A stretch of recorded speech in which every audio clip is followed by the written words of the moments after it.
दोनों एज के बीच का डिस्टेंस कितना मान लिया आपने, ए मान लिया, ठीक है। अब देखो इसके सेंटर से कहीं यहाँ कोई सेंटर होगा इसका, मान लो सी पॉइंट है, और इससे हम जो है एक लाइन ऐसे खींचे इसके स्क्रीन पे ऐसा, यहाँ से तो ये कोई पॉइंट डी मिलेगा आपको, सॉरी डी कर रहा हूं मैं, हाँ कोई ओरिजिन है, नॉट डी, ओरिजिन, ये ओरिजिन पॉइंट ओ मिलेगा आपको, ठीक है। अब इस ओरिजिन पॉइंट ओ पे जब लाइट यहाँ से और इस एज से चलेगी, तो वो तो इस एज से चलेगी और इस एज से चलेगी, तो देखो लाइट इधर भी आएगी और बाहर जाएगी इधर, ठीक। तो यहां से जब लाइट चली बच्चे, यहाँ पे पहुंची, और या इस एज से लाइट चली और यहाँ पे पहुंची, तो दोनों के बीच पाथ डिफरेंस कितने का होगा, 0 का, क्योंकि ये सेंटर पॉइंट है, सेंटर पॉइंट ये आपका सेंटर पॉइंट ओ है स्क्रीन पे। अब देखो इस एज ए से जब लाइट चली और ओ पे पहुंचेगी, और एज बी से जब लाइट चली और ओ पे पहुंचेगी, तो दोनों के बीच जो पाथ डिफरेंस होगा वो क्या होगा, 0 होगा। पाथ डिफरेंस 0 का मतलब यहाँ जो ओ पे जो फ्रिंज बनेगा वो कैसा फ्रिंज बनेगा, सेंट्रल ब्राइट, कैसा फ्रिंज बनेगा, ब्राइट फ्रिंज, ठीक है, यहाँ पे इस ओ पे, ठीक है बच्चे, ठीक। अच्छा अब हम लोग चेक करते हैं कि मान लेते हैं कोई पॉइंट पी है, उस पॉइंट पी पे कैसा फ्रिंज बनेगा, डार्क बनेगा, ब्राइट बनेगा। जो आपने अभी इससे पहले पढ़ा था YDSC में, सेम कहानी यहाँ पे है कि कोई पॉइंट पी है यहाँ पे, जो कि यहाँ से किसी डिस्टेंस y पे, यहाँ से किसी डिस्टेंस y पे, ये पॉइंट पी है जो कि यहाँ से किसी डिस्टेंस y पे है, और इस पॉइंट पी पे हम लोग चाहते हैं कि यहाँ जो फ्रिंज बने वो फ्रिंज कैसी होगी, ये हम एक्चुअली देखना चाहते हैं। We want to calculate the fringe, which type of fringe will form at point P, ठीक है। तो देखो क्या करें, यहाँ ए पॉइंट से हमने एक रे वहां डाल दी और बी से भी डाल दी। ए से देखो जब हमने डाला, यहाँ रे पहुंची ए से ये इस पॉइंट पी, और बी से भी इस पॉइंट पी पे, ठीक है, ठीक है। तो इनके बीच में कुछ ना कुछ पाथ डिफरेंस है, वो जो दिख रहा है आपको, और ये सेंटर लाइन है, सेंटर लाइन को देखो, सेंटर लाइन, सेंटर पॉइंट से पॉइंट पी पे देखते हैं, एक लाइन डालते हैं इस पे, ये देखो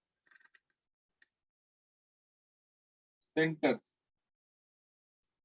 ठीक है, सेंटर्स, ये हो गया डिस्टेंस ए, ठीक है। अब देखो मान लेते हैं कि ये जो सेंटर पॉइंट है, सेंटर पॉइंट से वो पी पे जो हमने एक लाइन डाला है, इस सेंटर पॉइंट से पी का जो लाइन है ना, वो उसका जो एंगल है, ये वाला एंगल, ये एंगल मान लेते हैं कुछ से थीटा, थीटा, ठीक है। इस थीटा को कहते हैं elevation angle, theta, theta is the elevation angle या elevation of point P from the centre line O C O. इस सेंटर लाइन सीओ का क्या है, वो एलिवेशन है, ठीक है। अब लिखो, यहां देखो, अगर हम देखें बच्चे तो इसका पाथ डिफरेंस क्या होगा, इस ए से हम क्या डाल दें, परपेंडिकुलर इस पे बीपी पे, ए से हम एक छोटा सा परपेंडिकुलर डाल रहे हैं बीपी पे, देखो ये हटा देता हूं मैं इसको, बीपी पे एक परपेंडिकुलर डाल रहे हैं हम, यहाँ से बीपी पे एक परपेंडिकुलर डाल रहे हैं बच्चे, देखो अगर हम बीपी पे परपेंडिकुलर डालें तो ये परपेंडिकुलर होगा, मान लेते हैं इस पॉइंट पे, इस पॉइंट को हमने नाम दे दिया से एन, तो ये वाला जो पाथ है यही तो पाथ डिफरेंस होगा कि नहीं होगा, ये बताओ, यही तो पाथ डिफरेंस होगा ना। ठीक, और पाथ डिफरेंस पता चल जाए तो हमको वहां इंटरफेरेंस पता चल जाएगा, कैसा इंटरफेरेंस होगा। तो देखो इसको मान लेते हैं ये वाला एंगल जो थीटा है ना वही ये वाला एंगल है थीटा, थीटा, ठीक है। ये डिस्टेंस आपकी डी है ही है और ये ए है।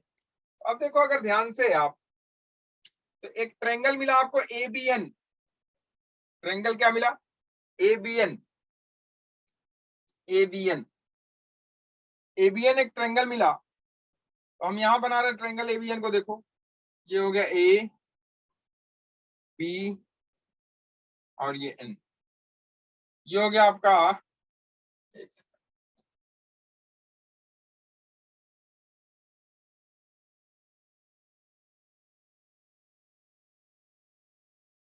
ए बी एन, ये हो गया ए, ये हो गया बी, ये हो गया एन, ये एंगल है थीटा। थीटा क्या है, एलिवेशन है किसका, पॉइंट पी का, कहां से, सेंट्रल लाइन सीओ से, ठीक है, elevation of point P from central line CO. अब देखो ये वाली डिस्टेंस ए बी डिस्टेंस आपकी ए है, ठीक है, ए बी डिस्टेंस आपकी ए है, ये ए। अब आप ध्यान से देखो, अगर हम साइन थीटा की बात करें कि साइन थीटा क्या होगा, यहाँ पे क्यों साइन थीटा की बात कर रहे हैं, क्योंकि हम लोगों को चाहिए पाथ डिफरेंस। पाथ डिफरेंस इसका है कितना, bn, तो bn पाथ डिफरेंस है, तो bn पाथ डिफरेंस कितना होगा भाई, देखो तो sine theta is equal to, sine theta is equal to bn upon an, sorry ab, bn upon ab। तो path difference bn is equal to कितना हो जाएगा, bn इज इक्वल टू, ये हो जाएगा आपका ab sine theta, bn is equal to ab sine theta, ये हो जाएगा path difference, bn is equal to ab sine theta.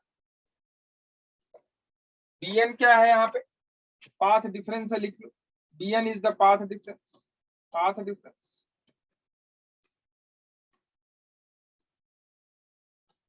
bn is the path difference, ये पाथ डिफरेंस है।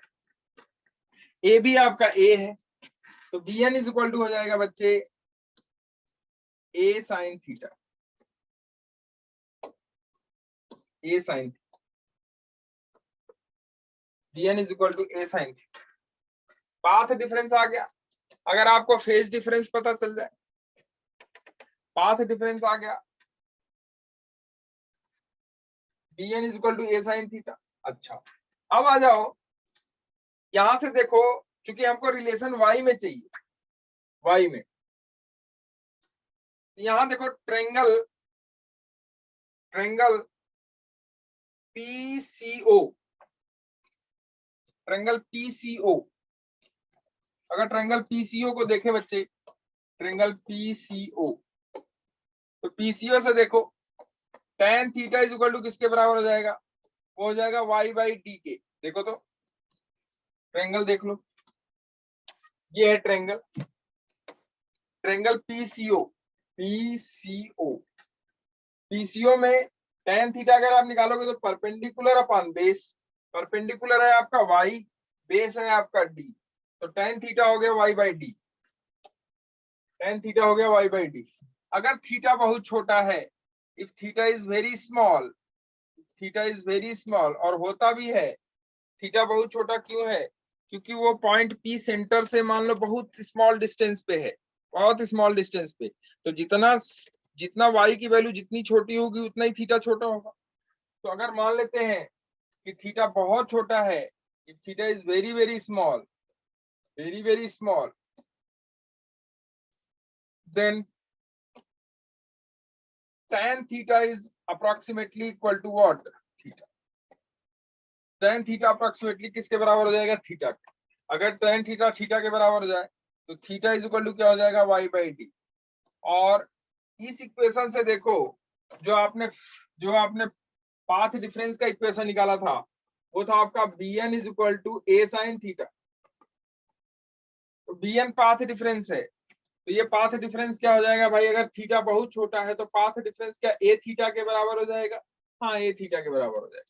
अगर पाथ डिफरेंस a थीटा के बराबर हो जाए, पाथ डिफरेंस a थीटा के बराबर हो जाए और थीटा अगर y बाई डी हो, तो path difference bn is equal to a into Y by D हो जाएगा कि नहीं बोलो। This is the path difference, this is the path difference. थोड़ा सा इसमें क्या है, आपको थोड़ा सा एज्यूम करना पड़ेगा, एजम्पशन है इसमें कि पाथ जो थीटा है वो बहुत स्मॉल है। अगर थीटा बहुत स्मॉल होगा तो टेन थीटा अप्रोक्सीमेटली किसके बराबर हो जाएगा, थीटा के, और टेन थीटा का अप्रोक्सीमेटली थीटा के बराबर हो जाएगा। तो sine theta will also be very, sine theta will also be approximately theta, approximately किसके बराबर हो जाएगा, थीटा। तो साइन थीटा अप्रोक्सीमेटली थीटा के बराबर हो जाएगा और टेन थीटा अप्रोक्सीमेटली थीटा के बराबर है ही है। तो bn is equal to a theta हो जाएगा, bn is equal to a y by D हो जाएगा। तो ये हो गया पाथ डिफरेंस। क्या हो गया, पाथ डिफरेंस। अच्छा, पाथ डिफरेंस अब आपको पता चल गया, ठीक है। अब देखो, जो पाथ डिफरेंस है, अगर कंस्ट्रक्टिव इंटरफेरेंस हो या डिस्ट्रक्टिव इंटरफेरेंस हो, कंस्ट्रक्टिव है या डिस्ट्रक्टिव है, वो पाथ डिफरेंस आपको पता होता है। कंस्ट्रक्टिव है, देखो सिंगल वो डबल स्लिट एक्सपेरिमेंट में आपने देखा कंस्ट्रक्टिव इंटरफेरेंस या कंस्ट्रक्टिव के लिए आपने देखा था उससे पहले इंटरफेरेंस में कि पाथ डिफरेंस क्या होता है। अगर पाथ डिफरेंस लैम्डा का हो, 2 लैम्डा का हो, या पाथ डिफरेंस 0 का हो, या लैम्डा का हो, या 2 लैम्डा का हो, या 3 लैम्डा का हो, तो कैसा इंटरफेरेंस बनता है, कंस्ट्रक्टिव। और अगर path difference 2n+1 lambda by 2 का हो तो कैसा इंटरफेरेंस बनता है, डिस्ट्रक्टिव। ये आपने ये आप इंटरफेरेंस में देख चुके हो। अगर यहां देखा जाए बच्चे, तो यहाँ ऑब्जर्वेशन से पता चला, देखो ऑब्जर्वेशन से पता चला, वो हम सिखाएंगे आपको कि कैसे ऑब्जर्वेशन, एक्चुअली ऑब्जर्वेशन कुछ नहीं, देखा गया ये कि जहां पाथ डिफरेंस कंस्ट्रक्टिव के लिए, सॉरी डिस्ट्रक्टिव के लिए, जहां path difference lambda, 2 lambda, 3 lambda, 4 lambda का हुआ, वहां आपका डार्क फ्रिंज बना। और जहां odd multiple of lambda by 2 है, वहां आपका डिस्ट्रक्टिव, सॉरी वहां आपका कंस्ट्रक्टिव इंटरफेरेंस बना। तो इस बात को लिखो, from observation, from observation point P is a dark point. Point P is a dark point. If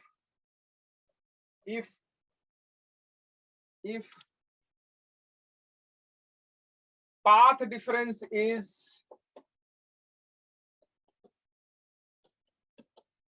अगर पाथ डिफरेंस लैम्डा का हो, 2 लैम्डा का हो, 3 लैम्डा का हो, या n लैम्डा का हो, अगर पाथ डिफरेंस ये रहा lambda, 2 lambda, 3 lambda, S dash n lambda, अगर पाथ डिफरेंस ये रहा, तो यहाँ जो फ्रिंज बने, यहाँ जो फ्रिंज बने वो डार्क थे, वो पॉइंट डार्क था, ठीक है। तो अगर वो पॉइंट डार्क है, इसका मतलब है कि डार्क के लिए, डार्क अगर पॉइंट है, इसका मतलब वहां कैसा इंटरफेरेंस हुआ, कंस्ट्रक्टिव, ठीक है। कैसा, सॉरी डिस्ट्रक्टिव, कैसा इंटरफेरेंस हुआ, डिस्ट्रक्टिव। तो डिस्ट्रक्टिव के लिए डिफ्रैक्शन में अगर path difference lambda, 2 lambda, 3 lambda, मतलब n लैम्डा का होगा, तो वहां डिस्ट्रक्टिव होगा, डार्क फ्रिंज बनेगा। तो देखो, पाथ डिफरेंस को हम लोगों ने अभी bn कहा, तो bn is equal to Y A by D लिखा था आपने, वाई ए बाई डी, यही तो था, वाई ए बाई डी, हाँ ठीक। तो Y A by D is equal to path difference अगर कितना हो जाए, एन लैम्डा, तो ये किसके लिए कंडीशन होगी, this is the condition for dark fringe लिख लो। This is the condition for dark fringe. Path difference अगर एन लैम्डा का होगा तो वो कंडीशन होगा डार्क फ्रिंज के लिए, और अगर path difference lambda by 2, 3 lambda by 2, 5 lambda by 2, 7 lambda by 2 ऐसा हुआ तो वो जो कंडीशन होगी वो ब्राइट फ्रिंज के लिए। तो देखो डार्क फ्रिंज के लिए हो गया lambda N lambda Y A by D is equal to N lambda.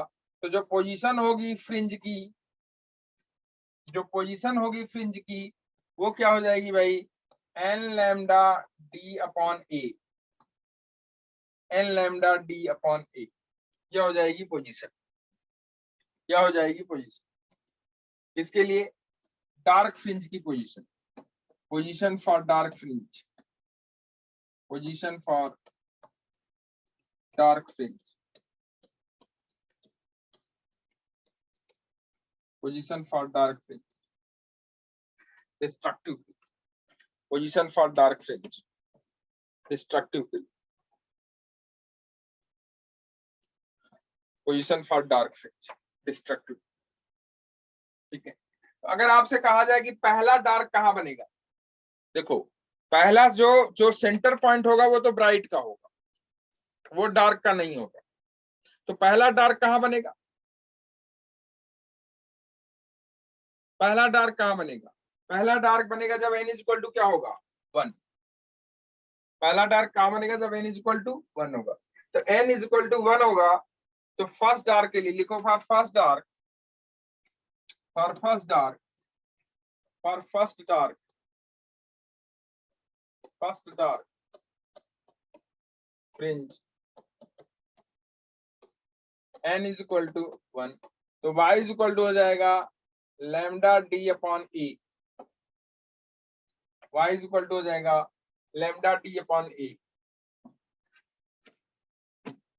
ठीक है, तो पहला डार्क अगर आप देखो ये स्क्रीन है, इस स्क्रीन पे पहले ये है सेंटर पॉइंट आपका ओ, ध्यान से देखना इस क्वेश्चन को कई बार पूछा गया है।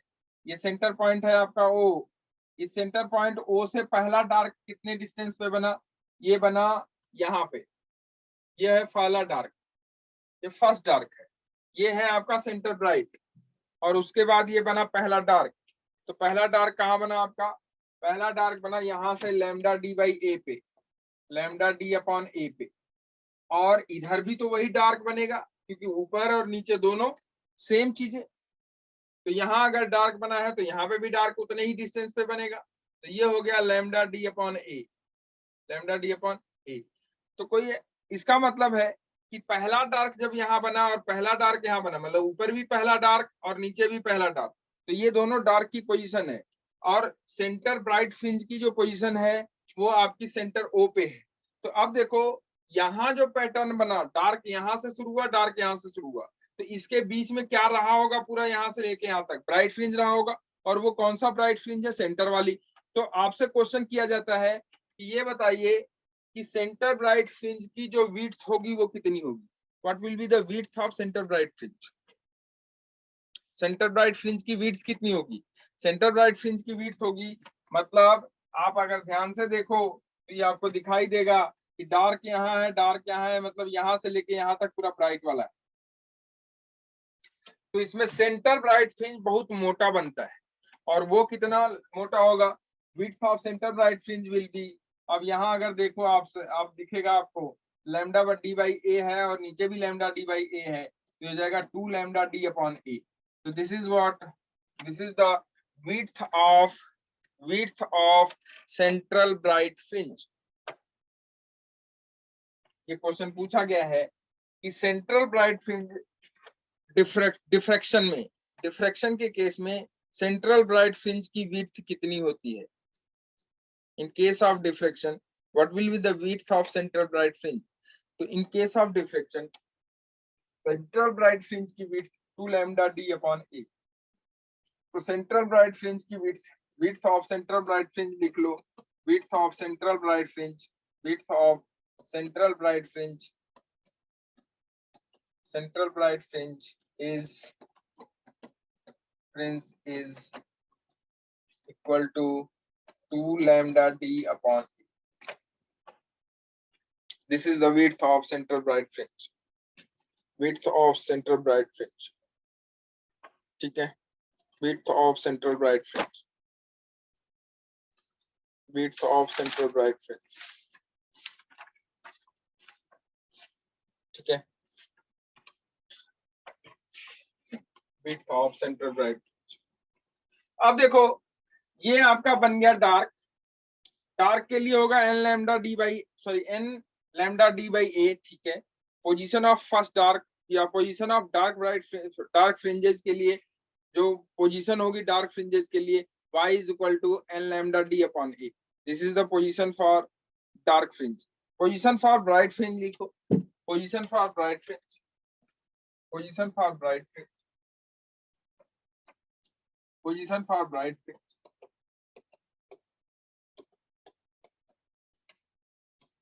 Bright fringe.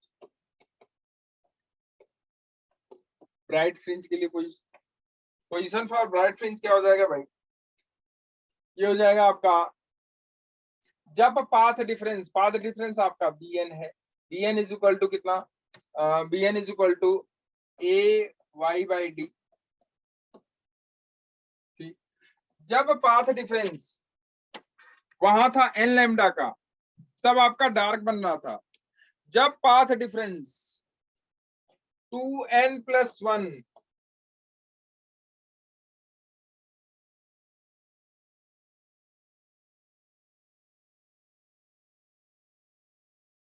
2n plus 1 lambda by 2 होगा. 2n प्लस 1 लैम्डा बाई 2 होगा. 2n प्लस 1 लैम्डा बाई 2 होगा.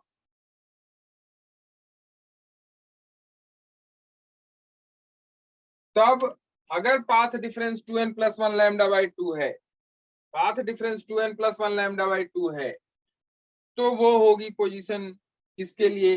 Bright fringe. ठीक है, तो bn की value 2n plus 1 lambda by 2 रखो, तो a into Y upon d is equal to 2n plus 1 lambda by 2. तो यहां से y की अगर वैल्यू निकालोगे तो देखो आ जाएगा बच्चे 2n plus 1 lambda d upon a 2a. This is the position for what? This is the position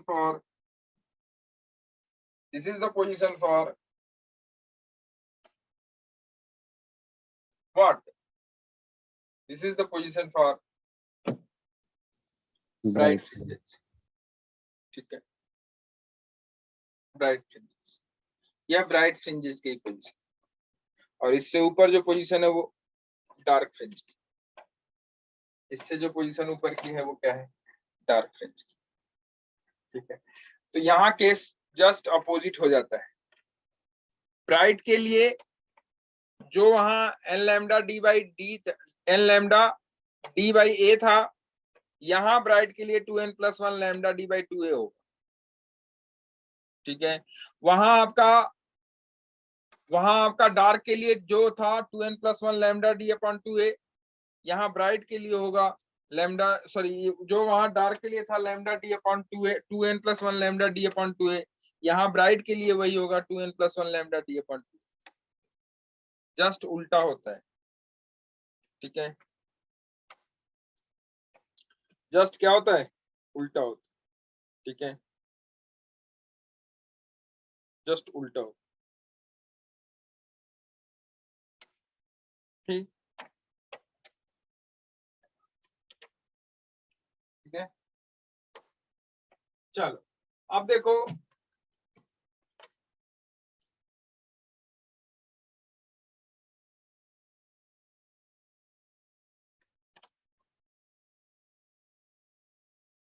अच्छा यहाँ देखो, अगर हम इसे देखें, यहाँ ये है आपका y और ये है आपका y, ये है आपका 2n plus 1 lambda d upon 2a. अगर हम इसे ऐसे लिखें y by d is equal to, ये हो जाएगा 2n plus 1 lambda upon 2a. होगा कि नहीं होगा? y by D is equal to 2n plus 1 lambda upon 2a होगा कि नहीं होगा?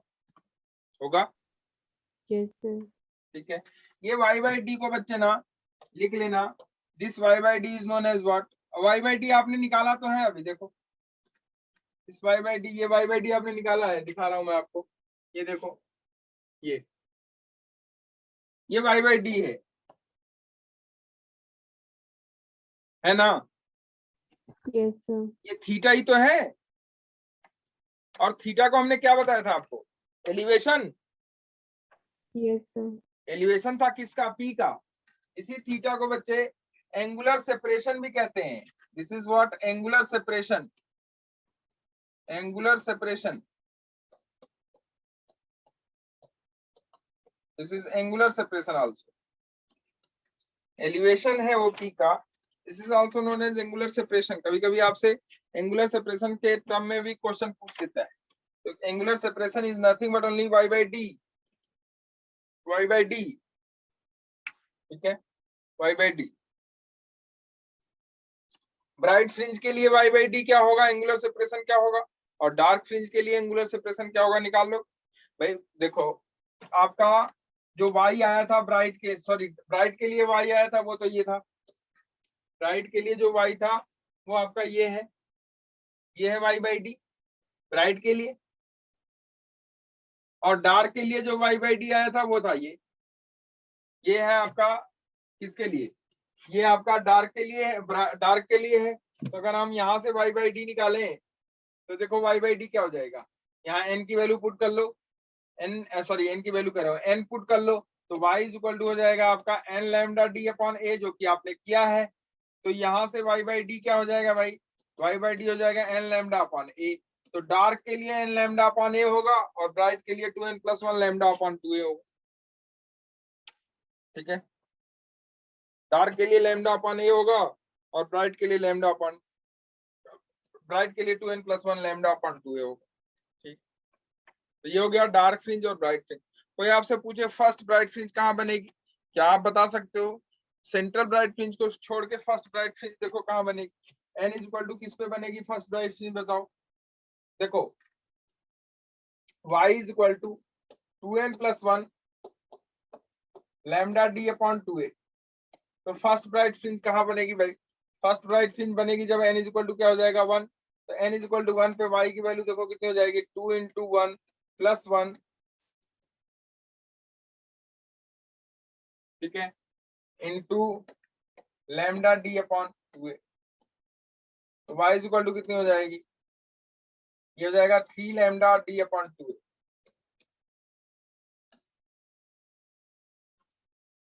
इस पोजीशन पे बनेगी फर्स्ट ब्राइट। सेंट्रल ब्राइट को छोड़ के पहली ब्राइट जो बनेगी वो कितनी डिस्टेंस पे बनेगी? 3 लैम्डा डी अपॉन 2a। ठीक है, दूसरी कितने डिस्टेंस पे बनेगी?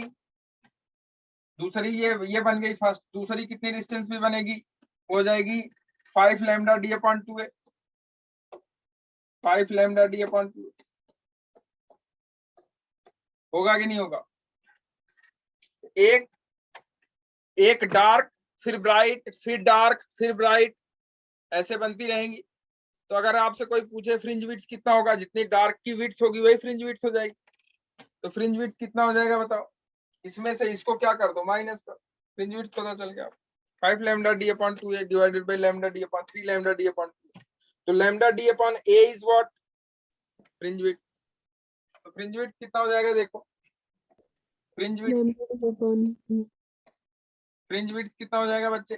फ्रिंज विड्थ हो जाएगा आपका, लिखो, वो हो जाएगा 5 lambda D upon 2a minus 3 lambda D upon 2a।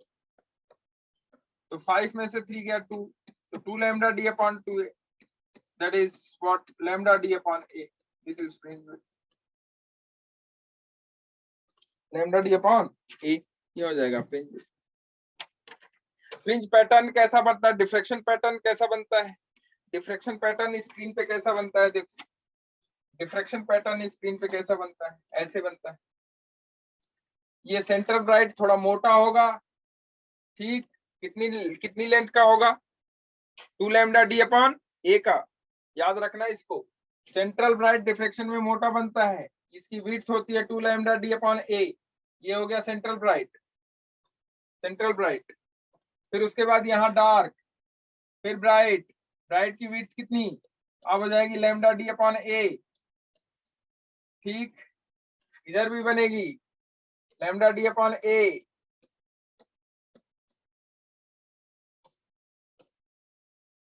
Lambda D upon ए ऐसे ये बनता है आपका पैटर्न, ऐसे बनता चला जाता है, ऐसे ऐसे, फिर धीरे धीरे धीरे धीरे मुरझा जाता है, खत्म हो जाता है। ब्राइटनेस धीरे धीरे क्या होती है इसकी, खत्म हो, ऐसे ऐसे पैटर्न बनता है फ्रिंज का। ठीक है, स्क्रीन पे किसके लिए, डिफ्रेक्शन के लिए। तो ये है डिफ्रेक्शन पैटर्न फ्रिंज का। ठीक है, फ्रिंज का डिफ्रेक्शन पैटर्न। डेविएशन एंगल मैंने बताई दिया आपको कि नहीं बताया, ये यस सर बता दी। ये अभी बताया ना मैंने आपको, ये वाला y by D.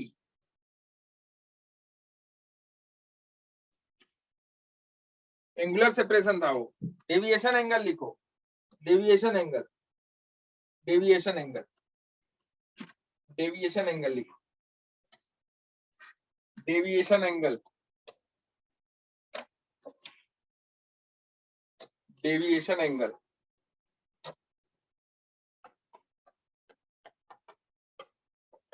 Deviation angle,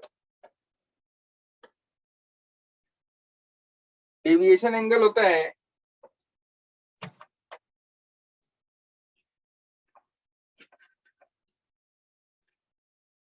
देखो, पाथ डिफरेंस अगर लैम्डा का है तो यहां से देखो इस ट्रायंगल से आपने देखा इसे, ये 90 डिग्री, ये ए, ये बी, ये एन। तो हमने यहां से निकाला था a sine theta is equal to what, lambda ना, a sine theta is equal to lambda. तो sine theta is equal to क्या हो जाएगा आपका, lambda by a, lambda by a, dark के लिए ये। ठीक है, तो थीटा कितना हो जाएगा, लैम्डा अपॉन ए। और छोटा सा अगर एंगल थीटा है तो theta is equal to lambda upon a. यही है आपका deviation angle theta, deviation angle, deviation angle. ठीक है, lambda upon a, lambda upon a. ठीक है, अब आ जाओ इस पे एक न्यूमेरिकल छोटा सा बनाते हैं। लिखो, लिखो, determine angular separation between central maximum, determine angular separation between central maximum, angular separation between central maximum and the first order maximum, and the first order maximum of the diffraction pattern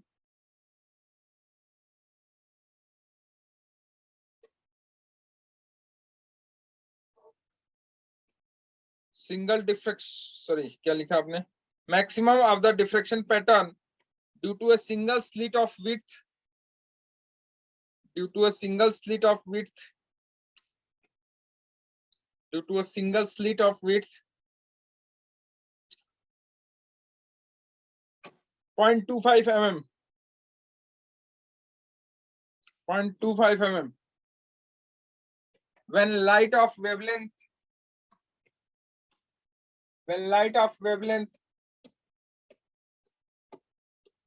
lambda is equal to 6890 angstrom is incident on it normally, is incident on it normally, incident on it normally,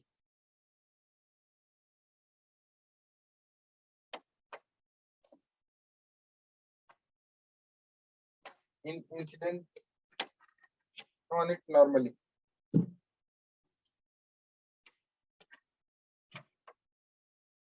Angular separation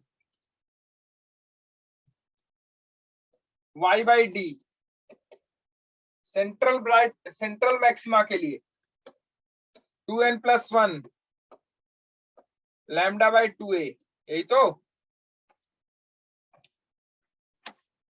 angular separation y by d for central maximum 2n+1 lambda by 2a, lambda by 2a।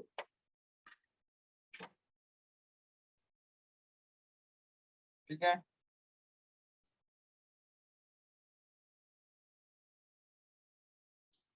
यही तो है।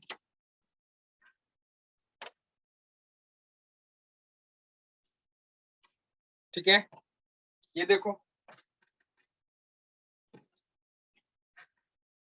Central maximum ये आपका हो गया, यहाँ है आपका सेंट्रल मैक्सिमम। कहीं यहाँ आपको पहला ब्राइट फ्रिंज मिला होगा, यहाँ आके कहीं पहला ब्राइट फ्रिंज मिला होगा, तो ये वाला एंगल, ये एंगल पूछो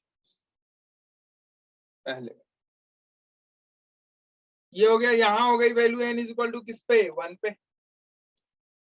n इज इक्वल टू 1 रखो यहाँ पे, तो y बाई डी कितना आ जाएगा, देखो y बाई डी हो जाएगा आपका 2 × 1 + 1 × लैम्डा अपॉन 2 हो जाएगा 3 लैम्डा अपॉन 2,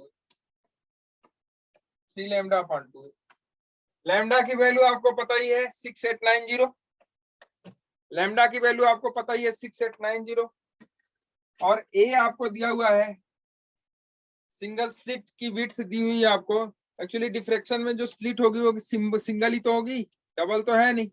दो एजेस हैं आपके, दो एज के बीच से लाइट पास हो रही है, तो होल जो होगा या स्लिट जो होगी वो एक ही होगी, तो सिंगल स्लिट है ये। तो देखो यहाँ पे 3 लैम्डा अपॉन 2a हो गया, लैम्डा की वैल्यू आपको पता ही है, तो 3 × lambda 6890 × 10⁻⁻10 angstrom divided by 2 × a आपको दिया हुआ है 0.25 mm, 0.25 mm मतलब 0.25 × 10⁻³ मीटर। तो यहाँ से आप y बाई डी निकाल लोगे, यही आपका एंगुलर डेविएशन हो जाएगा, that is theta, angular deviation या angular separation, angular separation theta. इसकी वैल्यू निकाल लो, थीटा निकल जाएगा, और इसकी वैल्यू होगी 3.5 × 10⁻³ रेडियन।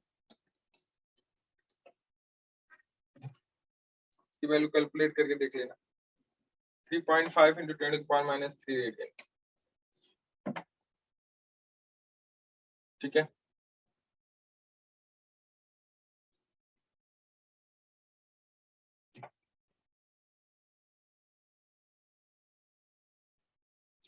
एक और छोटा सा लिख लो, a slit of width 0.1 mm, a slit of width 0.1 mm is illuminated by light of wavelength 5000 angstrom, is illuminated by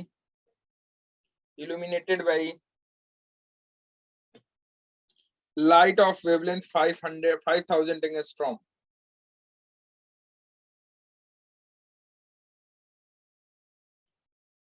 Find the angle of diffraction for third minima.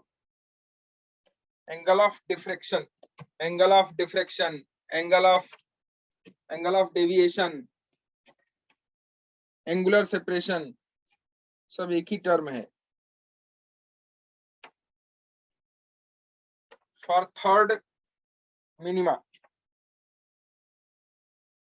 angle of diffraction for third minima,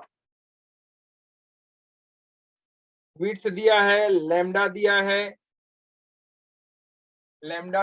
width दिया है, निकाल लो third minima के लिए।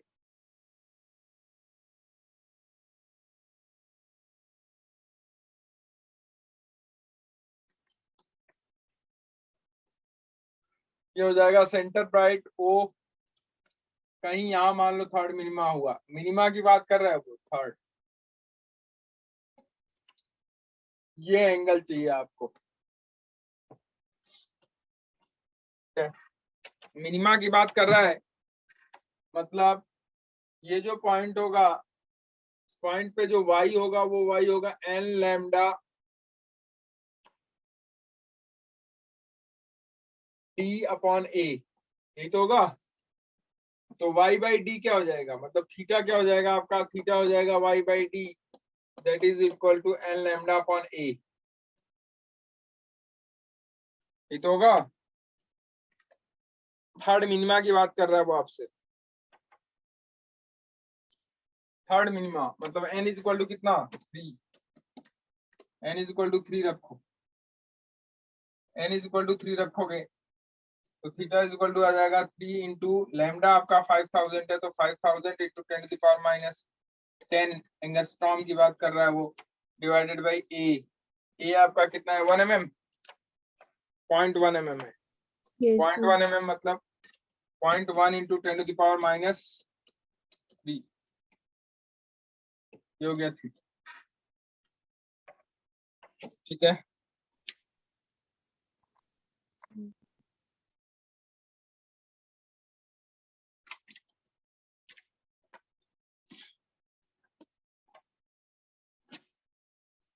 ठीक,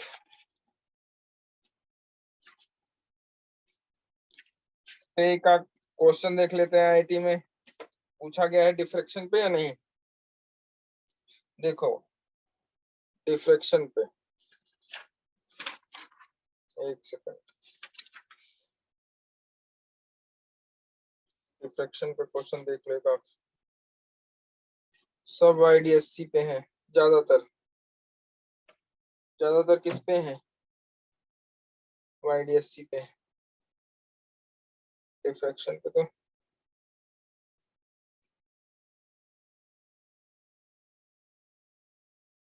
diffraction पे question ही नहीं दिख रहा, हालांकि डिफ्रैक्शन में पूछेगा तो कुछ इसी टाइप से पूछेगा, ठीक है, डिफ्रैक्शन पे क्वेश्चन ही नहीं दिख रहा इसमें, सब आईडीएससी पे,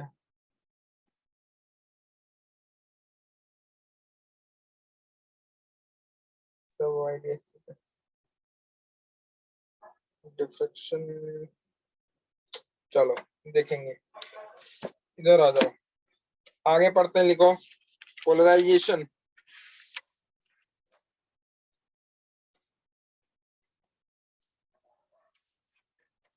लिखो polarisation, polarisation of light,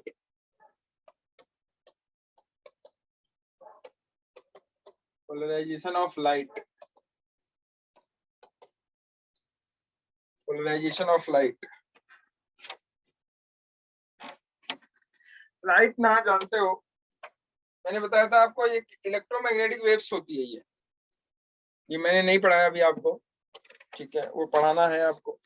light क्या है, एक इलेक्ट्रोमैग्नेटिक वेव्स, ये चारों दिशाओं में मतलब सारी दिशाओं में चलती है, ऐसे ऐसे ऐसे मान लो, आप सपोज करो कि ये लाइट है, मैं दिखा नहीं पाऊंगा यहाँ पे आपको, और ये उसकी दिशाएं हैं, ऐसे ऐसे, ठीक है, ऐसे ऐसे,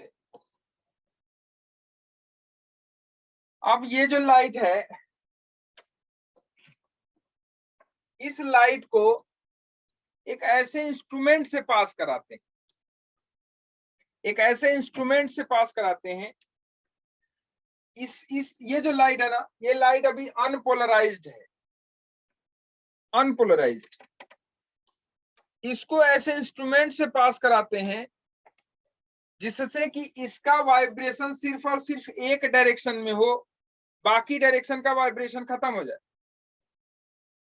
सिर्फ सिंगल डायरेक्शन में वाइब्रेशन हो। मतलब लाइट जो है, आप ऐसा समझो कि लाइट सारी दिशाओं में वाइब्रेट करती है, वेव्स उसकी सारी दिशाओं में चलती है, तो ऐसा इंस्ट्रूमेंट जिसको पोलराइजर कहते हैं, जो कि इन लाइट की सारी दिशाओं की वाइब्रेशन को खत्म करके सिर्फ एक दिशा में वाइब्रेशन रखे।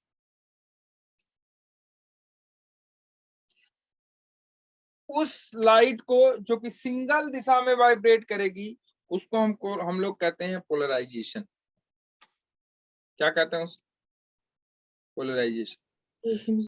हाँ, इसका बड़ा इंपॉर्टेंस है बच्चे। इंपॉर्टेंस क्या है, जैसे देखो आप लोग जब रात में स्कूटी से मान लो अपने कहीं जा रहे हो और सामने से ट्रक आ रहा होता है, अगल बगल कुछ नहीं, मतलब अंधेरा रहता है और सामने से ट्रक आ रहा होता है, तो आप फील करो आपको कुछ दिखाई नहीं पड़ता बगल में जब आप उससे क्रॉस करते हो। तो ऐसा होता है कि नहीं होता है? होता है। जब ट्रक की लाइट जल रही होती है या बस की लाइट जल रही होती है और आसपास कोई लाइट नहीं जल रही होती, कोई स्ट्रीट लाइट नहीं जल रही होती, और आप जब पास करते हो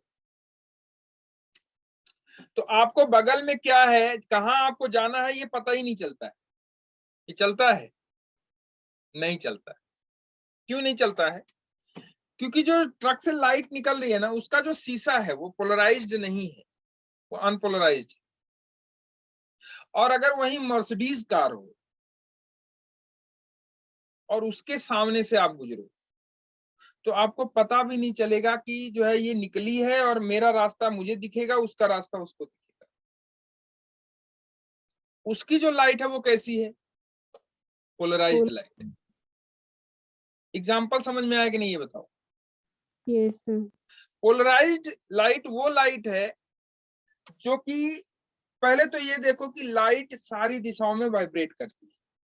लाइट एक्चुअली इलेक्ट्रोमैग्नेटिक वेव्स है, मैंने आपको बताया। और इलेक्ट्रोमैग्नेटिक वेव्स कैसे चलती हैं? इलेक्ट्रिक फील्ड और मैग्नेटिक फील्ड दोनों साथ चलते हैं, और इलेक्ट्रिक फील्ड और मैग्नेटिक फील्ड दोनों एक दूसरे के परपेंडिकुलर होते हैं। दोनों एक दूसरे के परपेंडिकुलर होते हैं। इलेक्ट्रिक फील्ड भी होती है और मैग्नेटिक फील्ड भी होती है, इसीलिए हम लोग उसको कहते हैं इलेक्ट्रोमैग्नेटिक। क्या कहते हैं उसे? इलेक्ट्रोमैग्नेटिक। तो इलेक्ट्रोमैग्नेटिक में इलेक्ट्रिक फील्ड और मैग्नेटिक फील्ड दोनों परपेंडिकुलर होती है। तो लाइट देखो ऐसे चलती आगे की तरफ, और इलेक्ट्रिक फील्ड समझ लो ऐसे चल रही है, तो मैग्नेटिक फील्ड ऐसे ऊपर की तरफ चलती है। मतलब इलेक्ट्रिक फील्ड ऐसे, मैग्नेटिक फील्ड ऐसे, और लाइट ऐसे, तीनों एक दूसरे के क्या होती हैं, या वेव ऐसे चलती है, तो तीनों एक दूसरे के क्या होती हैं? परपेंडिकुलर होती है। ठीक है, इसीलिए लाइट हमेशा चारों दिशाओं में वाइब्रेट करती है। इस लाइट को अगर आप कोई इंस्ट्रूमेंट यूज करके एक सिंगल डायरेक्शन में वाइब्रेट करा दो, तो वो वाइब्रेट के बाद जो सिंगल डायरेक्शन में वाइब्रेशन वाली लाइट है उसको हम लोग कहते हैं पोलराइज्ड लाइट। क्या कहते हैं उसे? पोलराइज्ड। क्या कहते हैं उसे? पोलराइज्ड। तो ये जो लाइट है ये है अनपोलराइज्ड। क्या है? लिखो इसे, ये क्या है? अनपोलराइज्ड लाइट है। मतलब ये सारी दिशाओं में वाइब्रेट कर रही है, in all directions. A light wave vibrates, लिख लो, लिखना चाहो लिख लो छोटा सा।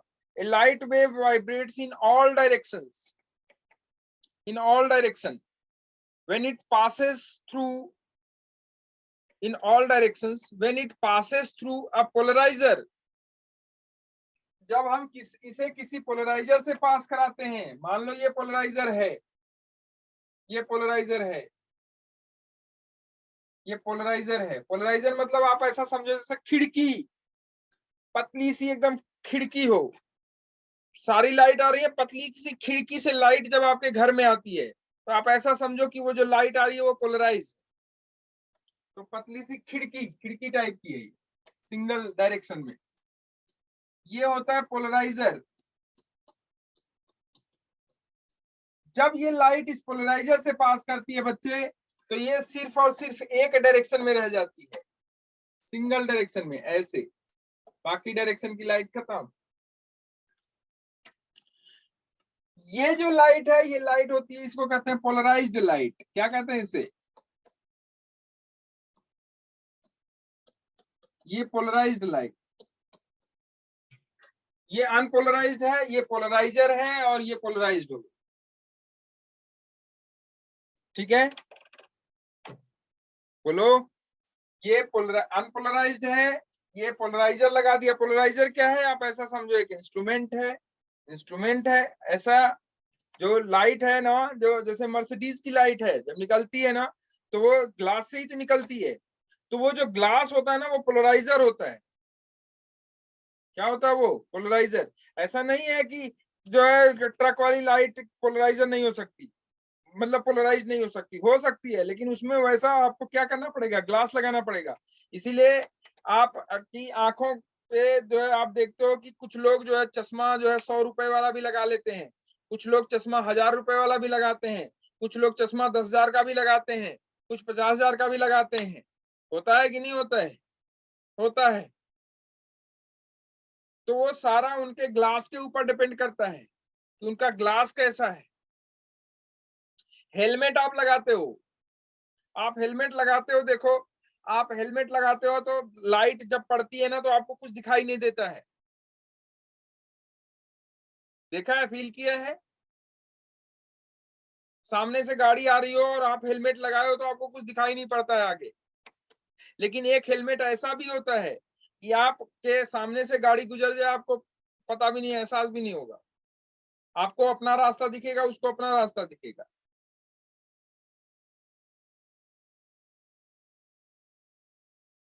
तो ये ग्लास का कमाल है। ठीक है, तो ये जो लाइट पास होती है ना, अनपोलराइज्ड ही होती है, लेकिन उसको पास कराते हैं पोलराइजर से, जिससे कि वो पोलराइजर से पास कराने पे वो सिंगल डायरेक्शन में सिर्फ वाइब्रेट करती है, सिंगल डायरेक्शन में। ऐसी लाइट को हम लोग कहते हैं पोलराइज्ड लाइट। तो ये हो गई पोलराइज्ड लाइट। ठीक है, ये पोलराइज्ड हो गई।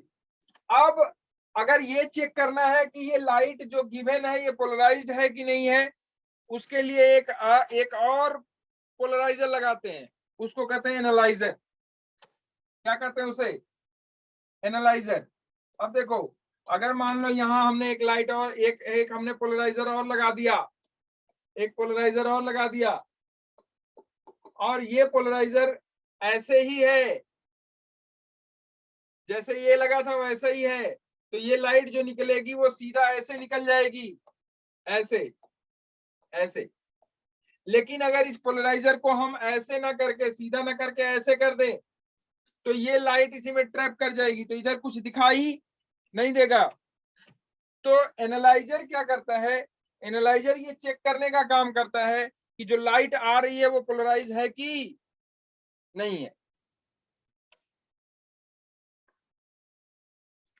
बोलो, एनालाइजर क्या करता है भाई, इसमें कुछ नहीं है। एनालाइजर क्या करता है, एनालाइजर कहता है कि जो लाइट आ रही है वो पोलराइज, एनालाइजर बताता है कि जो लाइट आ रही है वो पोलराइज है कि नहीं है। नहीं है। वो काम एनालाइजर का है। पोलराइजर क्या करता है, पोलराइजर है कि जो लाइट अनपोलराइज्ड लाइट है उसको पोलराइज करता है। मतलब अनपोलराइज्ड लाइट कौन सी होगी, वो लाइट जो कि चारों दिशाओं में वाइब्रेट करेगी, और अनपोलराइज्ड होगी, सॉरी पोलराइज्ड होगी जो कि एक सिंगल डायरेक्शन में वाइब्रेट करेगी। Yes sir. ठीक है, अब ये पता करना है कि पोलराइज्ड है कि नहीं है, उसके लिए हम एनालाइजर लगाते हैं। एनालाइजर क्या करता है, अगर ये लाइट, आप एनालाइजर अगर सीधे को ऐसे खिड़की है ये वाली, अब इससे लाइट पास कराओगे, इससे एक लाइट आई, निकल जाएगी सीधी सीधी। अब अगर इसी खिड़की को ऐसे कर दो, ऐसे ऐसे, अब वो लाइट आएगी तो क्या निकल पाएगी इससे, ऐसी वाली लाइट क्या निकल पाएगी इससे, नहीं निकल पाएगी। तो नहीं निकल पाएगी, तो अगर सिंगल होगी तो नहीं निकल पाएगी, लेकिन अगर अनपोलराइज्ड होगी तो उसमें से भी कुछ निकल जाएगा कि नहीं निकल जाएगा, क्योंकि वो चारों दिशाओं में घूम रही है, वो चारों दिशाओं में चल रही है, तो वो नहीं, वो निकल जाएगी। लेकिन अगर पोलराइज्ड ऐसे होगी तो वो नहीं निकल पाएगी। जैसे ये पेन है, मान लो ये पेन पोलराइज्ड है, पोलराइज्ड है। अब देखो, मैं अगर इससे निकालना चाहूं तो ये निकल जाएगी, मान लो इतना ही छोटा पेन है, इससे निकालना चाहोगे तो निकल जाएगी, लेकिन अगर ऐसे कर दो तो नहीं नहीं निकल निकल पाएगी। पाएगी। तो इससे पता चलता है कि क्या ये लाइट पोलराइज्ड है कि नहीं। अगर ये पोलराइज्ड होगी, ये पोलराइज्ड होगी तो एनालाइजर से निकल भी जाएगी, और सॉरी एनालाइजर से नहीं निकलेगी, ठीक है। और अगर पोलराइज्ड नहीं है तो एनालाइजर से निकल जाएगी, क्योंकि एनालाइजर भी क्या है, पोलराइजर ही तो है, ठीक है। yes sir, ये है फिनोमेना किसका, पोलराइजेशन ऑफ लाइट का। तो इसमें 3-4 चीजें हैं, unpolarised light, polariser, polarised light, analyser, ठीक है। 3-4 चीजें हैं, बाकी और कुछ नहीं है, नहीं, ठीक है। एनालाइजर कभी कभी पूछता है एनालाइजर किसके लिए यूज होता है, ठीक है, बस बाकी काम खत्म। अब इसमें एक टर्म आता है, लिखो मालूज लॉ, मालूज लॉ। अच्छा ये देखो, क्या कभी कभी क्वेश्चन पूछा जाता है, क्या अनपोलराइज्ड लाइट से जो लाइट पोलराइज हुई है उसकी इंटेंसिटी पे क्या इफेक्ट पड़ता है, इंटेंसिटी पे क्या इफेक्ट पड़ता है। तो लिखो कि अनपोलराइज्ड जो पोलराइज्ड लाइट है, पोलराइज्ड लाइट की इंटेंसिटी अनपोलराइज्ड लाइट से कम होती है। लिखो intensity of polarised light will be less than the intensity of unpolarised light. Intensity of polarised light will be what? Intensity of polarized light will be less than intensity of unpolarized light. Malus law, Malus law ने बताया कि intensity कैसे घट जाती है unpolarised light, sorry polarised light की intensity कैसे घट जाती है।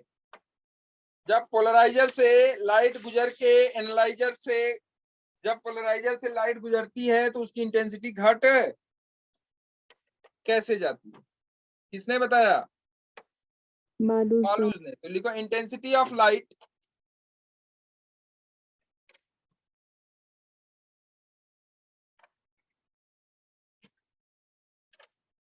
intensity of light is proportional to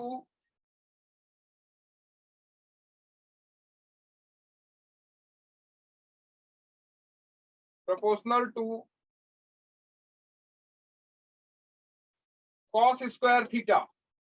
theta क्या है बताता हूं मैं आपको, ये देखो, ये है आपका पोलराइजर, पोलराइजर, और इस पोलराइजर से एक हमने एनालाइजर यहां लगा दिया, ये है एनालाइजर। इस पोलराइजर और एनालाइजर के बीच एंगल है कितने का, थीटा का। मान लो यहाँ से ए नॉट एम्पलीट्यूड का एक वेव आ रही है या लाइट आ रही है, ए नॉट एम्पलीट्यूड की, ए नॉट एम्पलीट्यूड की एक लाइट आ रही है। इस एनालाइजर से उसकी इंटेंसिटी, जब इस एनालाइजर से गुजरेगा तो उसकी इंटेंसिटी क्या हो जाएगी, उसकी इंटेंसिटी पे क्या इफेक्ट पड़ेगा, कितनी घट जाएगी। एक पोलराइजर से दूसरे पोलराइजर से जब पास होती है, एक पोलराइजर से पास होकर दूसरे पोलराइजर से जब लाइट पास होती है तो इस पोलराइजर पे क्या इंटेंसिटी की लाइट गिरेगी, ये किसने बताया, मालूज ने। तो मालूज ने कहा कि इंटेंसिटी जो होगी जब इस एनालाइजर से बाहर निकलेगी लाइट, तो उसकी इंटेंसिटी प्रोपोर्शनल हो जाएगा किसके, पोलराइजर और एनालाइजर के बीच के एंगल के, कॉस स्क्वायर थीटा के, ठीक है। और ठीक है, इस प्रोपोर्शनलिटी को हटाया उन्होंने, कांस्टेंट दिया, और वो कांस्टेंट क्या होगा, इस लाइट, इस पोलराइजर से पास होने वाले लाइट की इंटेंसिटी इनटू कॉस स्क्वायर, ठीक है। I is equal to I naught cos square theta, ये फॉर्मूला है, I is equal to I naught cos square theta.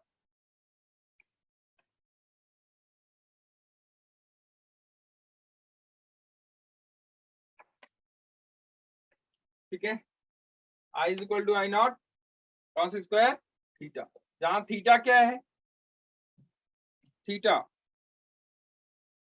Angle between polariser and analyser, angle between polariser and analyser. I naught क्या है, initial intensity of light, I naught initial intensity of light, I naught initial intensity of light.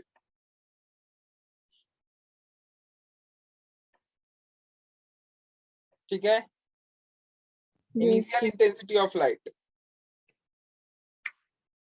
ठीक, आई क्या है? Intensity of light. Intensity of light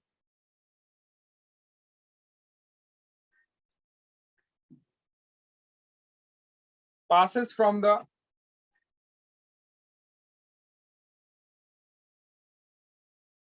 analyzer.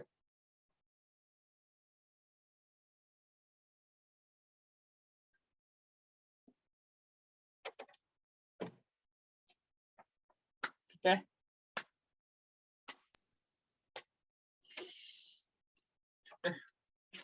I is equal to I naught cos square theta. अब इस पे एक आग दो question, एक क्वेश्चन पूछा हुआ है आईआईटी में, दिखा देता हूं मैं आपको. ठीक है, जैसे ये है, एक क्वेश्चन पूछा हुआ है आईआईटी में इस पे. चलो ये देख लेंगे हम लोग.